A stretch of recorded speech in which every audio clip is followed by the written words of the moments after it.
Welcome back to the channel, everybody. I am Brian Lee Durfee, author of The Forgetting Moon and The Blackest Heart, both published by Simon & Schuster's Saga Press.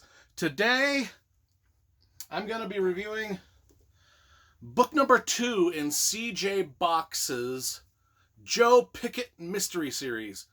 This one's called Savage Run.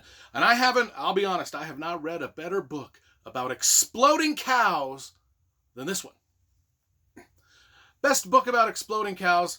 This book is about Joe Pickett, the game warden in Saddle Springs, Wyoming.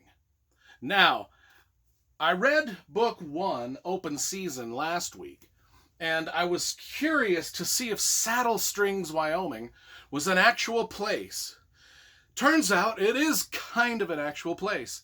It's a post office out in the middle of Wyoming that C.J. Box used as sort of a basis of his town.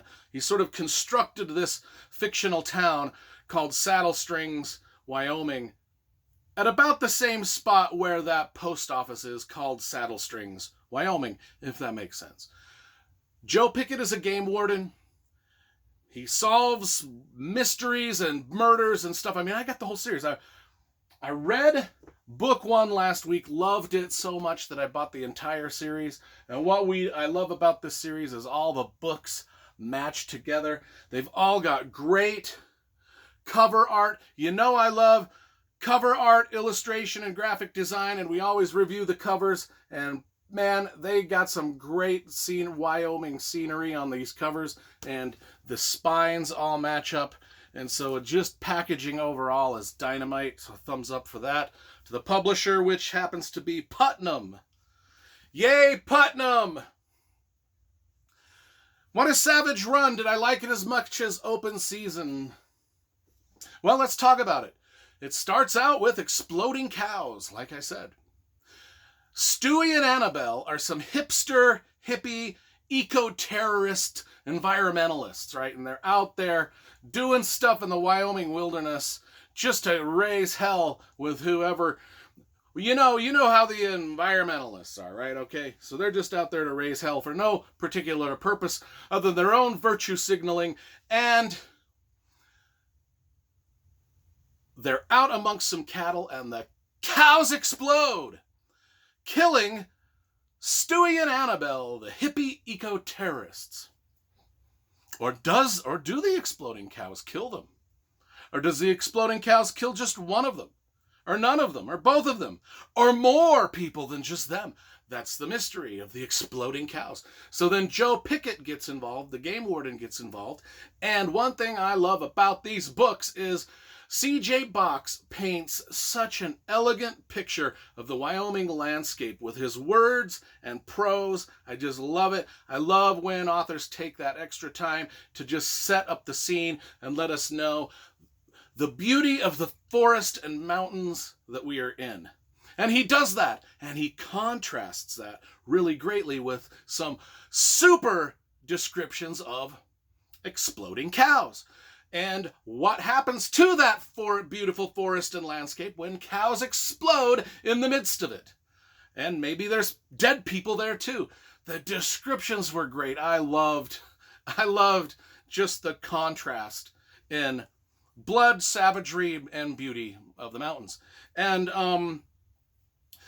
these are, for those of you that are worried that these are like really hard R-rated books, they're not. They're mostly PG-13 with just snippets of R rating in here and there, mostly with the violence. I mean, there's no sex in these books whatsoever, but there is violent moments, and once in a while the characters do drop an F-bomb. Very rarely, though, and always in an appropriate place. It's not like, this guy isn't like some of those noir mystery writers where every character's just, spouting out the F word over and over and over and over just for effect. No, C.J. Box uses the swear word sparingly. He uses the violence sparingly, and that's why. And then when they show up, they're shocking, which is the best way to do it. And this guy can write a great book. So Joe Pickett has to investigate these exploding cows. And his investigation leads him out to it leads him and his dog, because remember, he's a game warden, and he has his dog Maxine and his family at home, and we get to know all of his family, his wife and 2 daughters, and the dog Maxine, and we get to know him as a game warden, and then the county sheriff and all of the deputies of the sheriff. And so there's these books. Another thing I love about these books is we get to know a lot of different characters, not just Joe Pickett. And a lot of the story is not just told through Joe Pickett's eyes. We get a lot of the story through the villain's eyes, through his children's eyes, through the sheriff's eyes. Most of the story is told through Joe Pickett, but a lot of it also is told through the eyes of other people. So we get a lot of different perspectives. Anyway, the investigation leads Joe Pickett and his dog Maxine out to this guy's house he's kind of like a rich rancher and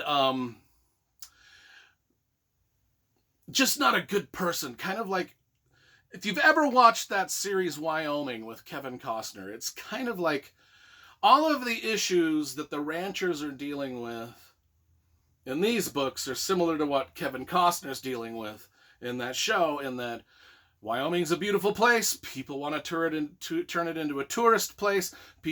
Investors want to build huge tracts of just homes out in the wilderness where homes don't belong.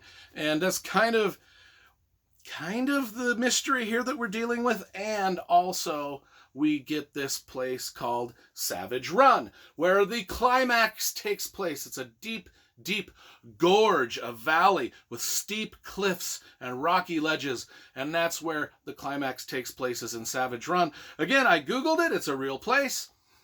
Every place that he talks about is a real place in Wyoming, with the exception of Saddle Springs, Wyoming, where the main story takes place, exists, but in a different way than it exists in the books. And I explained that earlier. And there's just a great, just like in book 1, a magnificent climax. Absolutely perfect climax. So I give C.J. Box credit for doing 2 great mystery novels so far. His first 2 that have great mysteries and in very satisfying ways, and leave us wanting to know more about Game Warden Joe Pickett, the dog Maxine, and his family, and the sheriff and everybody else in Saddle Springs, Wyoming. So I gave this one, you can watch my review of this one to see what rating I give this one. I give this one, now I'm going to tell you, be honest, I did like book 1 slightly more. Maybe it was because it was a fresh author and I was tickled to find a new author that I loved. This one is still damn good. I like this one more. Still a damn good one. I'm going to give this one a 9.5 out of 10.